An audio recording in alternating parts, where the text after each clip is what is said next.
Hello বন্ধুরা, আসসালামু আলাইকুম। লামিজ ডিমে তোমাদের সবাইকে স্বাগতম। দূর দূরান্ত থেকে যারা আমার ভিডিওটা দেখতেছো সবাইকে জানাই অসংখ্য ধন্যবাদ। আশা করি তোমরা সবাই ভালো আছো। আলহামদুলিল্লাহ আমরাও ভালো আছি। আজকে একটা সিম্পল একটা কাজ নিয়ে আসলাম। এই কাজটা তোমরা যে কোনো জায়গাতেই করতে পারো, কামিজ বলো ওড়না বলো, মানে সব জায়গাতেই করা যাবে আর কি। একবারই একটা সিম্পল কাজ, সিম্পল সেলাই দিয়ে ক্রস স্টিচ যেটাকে বলে আমরা, সেই ক্রস স্টিচ দিয়ে আমরা এই সেলাইটা আজকে করব। এই সেলাইটা করতে যতটাই না সহজ আবার ততটাই কঠিন, কারণ ক্রস স্টিচটা তোমার এরকম যে তুমি সহজভাবে সেলাই করতেছো কিন্তু নিখুঁতভাবে যদি না করো তাহলে কিন্তু সুন্দর হবে না।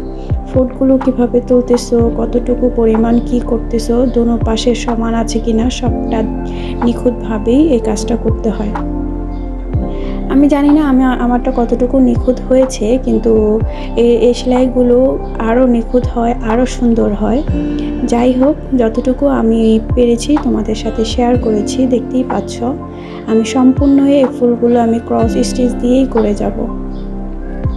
রমজান মাসে আমরা সবাই টুকিটাকি কোনো কাজ না নিয়ে বিজি থাকি বা সব কিছু নিয়েই বিজি থাকি। আসলে সেই বিজির মাঝখানেও আমরা ইবাদতের কথা যাতে না ভুলি সেই দিকেও লক্ষ্য রাখতে হবে। আর আমি যেহেতু এই হাতের কাজ করি, সব কিছু ফাঁকে ফাঁকে আমার করতে হয়। রমজান মাসে একটু চাপ পড়ে যায়, তাই তোমাদের সাথে আমি ছোটোখাটো জিনিসগুলোই শেয়ার করব এই মাসে জুড়ে। আর আমার যে হাতের ড্রেসের কাজগুলো আছে সেগুলো আবার মাঝখানে কাজ করা হলে তোমাদের সাথে শেয়ার করব। যেহেতু এগুলো কাজ করতে একটু সময় লাগবে তাই। আর এর মধ্যে আমি কোনো ভারীও তো কাজ তোমাদের সাথে শেয়ার করতে পারবো না, ছোটোখাটো কাজই তোমাদের সাথে শেয়ার করব। আর কারো যদি কোনো এই সেলাই সম্পর্কে বুঝতে অসুবিধা হয় বা ডিজাইন, তাহলে অবশ্যই কমেন্ট করে আমাকে নক দিতে পারো।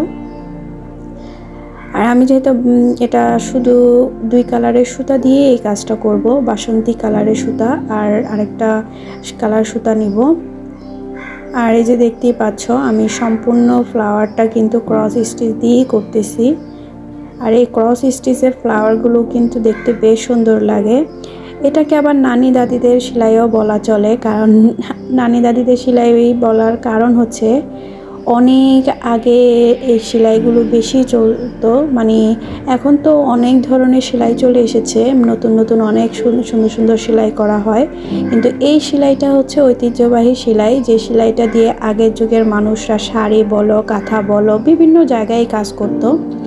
আমার মারই একটা কাপড় আছে এই সেলাইয়ের কাজের, অনেক সুন্দর করে কাপড় সেলাই করেছিল। তারা সুতি কাপড়ের উপরেই আগে সেলাই করতো, বেশিরভাগ কুশি কাটার কাজ থাকতো, আর এই সেলাইটা দিয়ে ফুলের ডিজাইন বলো, লতা পাতা বলো, সব কিছু থাকতো।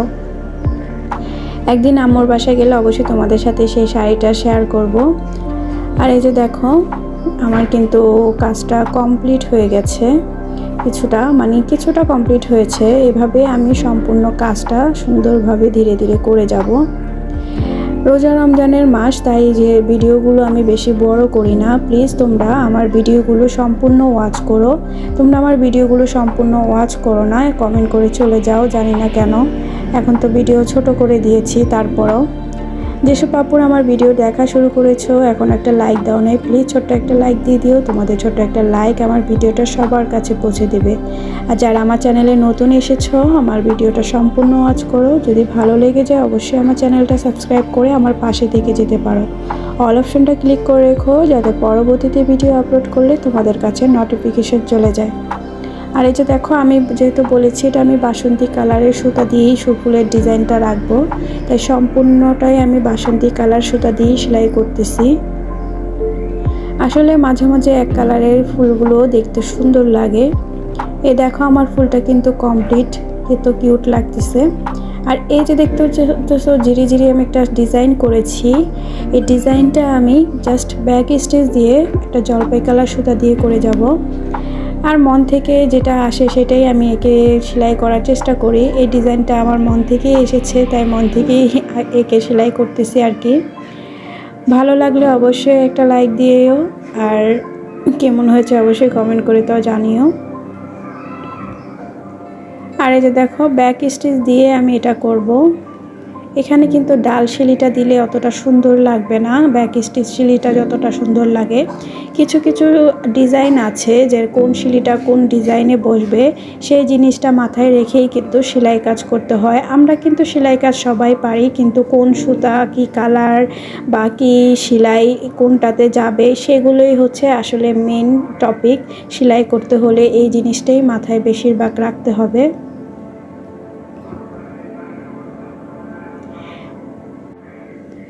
রোজার দিন তাই একটু আস্তে আস্তেই ভয়েসটা দিচ্ছি, তোমাদের শুনতে অসুবিধা হলে অবশ্যই কমেন্ট করে বলো।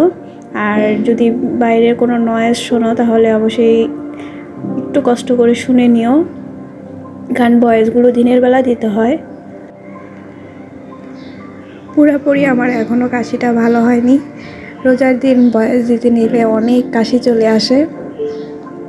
যাই হোক, আমি এই তো দেখা পুরা আমি এটা কিন্তু একটা গিট সেলাই দিয়েছি, সম্পূর্ণটা আমার কমপ্লিট। এখন মাঝখানেরটা আমি শার্টিং স্টিচ দিয়ে বরট করে দেব। বুঝতেই পারতেছো গলার অবস্থাটা, এতক্ষণ অনেক কাশি ছিল। আসলে রোজার দিন কাশতে কাশতে তো আর পানি খাওয়া যায় না যে কাশিটা থামাবো। শুষ্ক একটা কাশি কিন্তু খুবই খারাপ, মারাত্মক একটা কাশি।